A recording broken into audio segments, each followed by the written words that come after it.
Hi, I'm Phil Munns, and in the next few minutes I'll be discussing suicide, and some listeners may find this subject upsetting. If you're affected by any of the issues raised, you can visit the BBC Action Line for a list of resources to help. You can find the BBC Action Line at bbc.co.uk/actionline.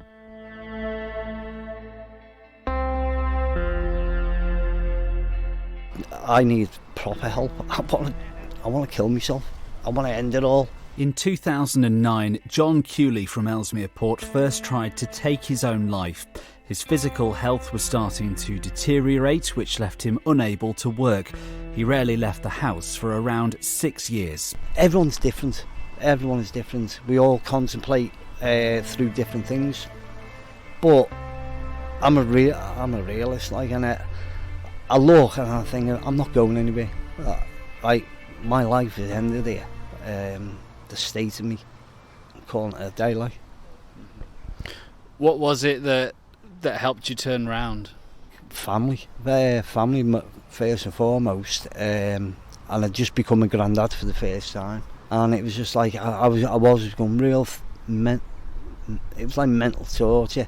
Am I doing it? And it's in your own head. Am I doing the right thing? Shall I? And you get to the stage, and it's like I said before, it's like standing on top of the stairs, and you're going, a bit like vertigo or something like that. But the thoughts in your mind, you weigh everything up. So all the bad thoughts, you're going to take that step forward, and then when you think about family, it's like there's a rope pulling you back.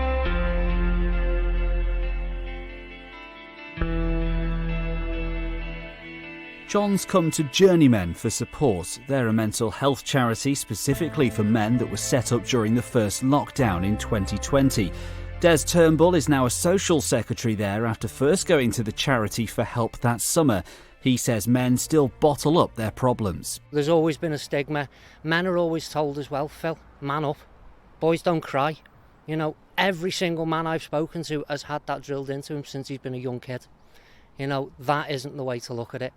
Men and women are genetically identical, apart from, the obvious differences, but women can talk about their feelings. Men bottle it up, hide it, and the suicide rate in men up to 45 is the biggest killer of men. Why? Just because we're a man, we can't talk. Load of rubbish, and that's what JourneyMEN encourages men being open about how they're feeling. But the conversation is happening more these days and was recently given a worldwide platform. Paddy Pimblett is a UFC fighter from Liverpool. He recently used a post-fight speech in the ring to say that he'd just lost his friend to suicide and called for men who are struggling to get help. I found out at 4 a.m. on Friday morning. I was weighing in 5 hours. I just woke up and just looked at my phone and burst out crying, and I still had to go and do another £2. Just like, what am I doing here? You know what I mean? Why am I even doing this? But that's why I'm doing it. I'm doing it to get in there, to win me fights and to spread the message. You know what I mean? People, as I say, men don't talk enough, lad. Women can go and just speak like, you know what I mean? But men don't, lad. Men have got this stigma where, if I talk like that, I'm a weak man. You're not weak, you're stronger than anyone. I know that my friend Rick, he didn't feel like he could speak to anyone without getting called little girl. That's what we need to get rid of, lad. I was crying that night. I watched that, and no one knew about it. And then until after that fight, no one knew. And for him to stand up there, I was clapping. Oh, well in, man, well in. You've done the right thing. It was really emotional, wasn't it? Because he chose such an important moment, a post-match interview when he knew the world was watching, and he chose not to talk about the fight that he'd just won, but he chose to talk about his friend and mental health, and especially to younger people. That must have been such an inspiration to hopefully for them to get the help they need. Yeah, I can believe that, but young kids, they don't want help. They think they're all macho, they can do this, they can do that. It'll hit them, and it will hit them sometime in their life. They'll go through a trauma, they'll go something, and it will hit them. And if you're not prepared to open up or speak about it, you're on your own, right? And then that's when things get out of hand.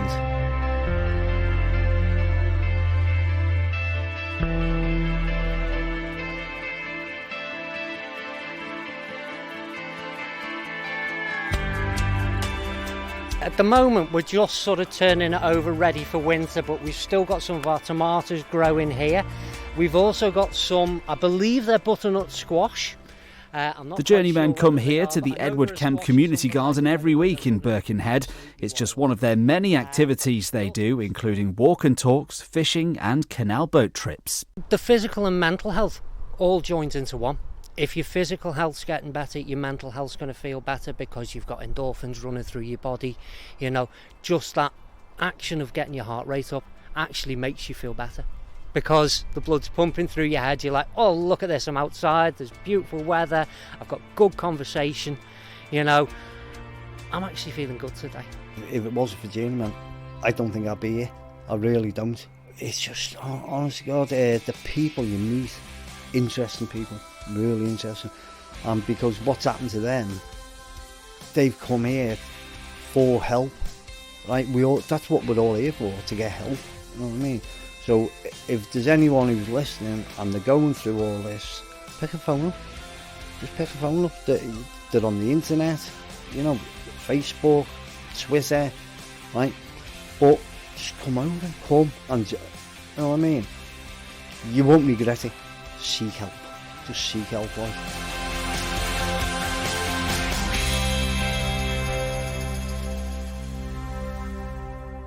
If you were affected by any of the issues raised in that interview, please visit BBC Action Line to find some resources to help.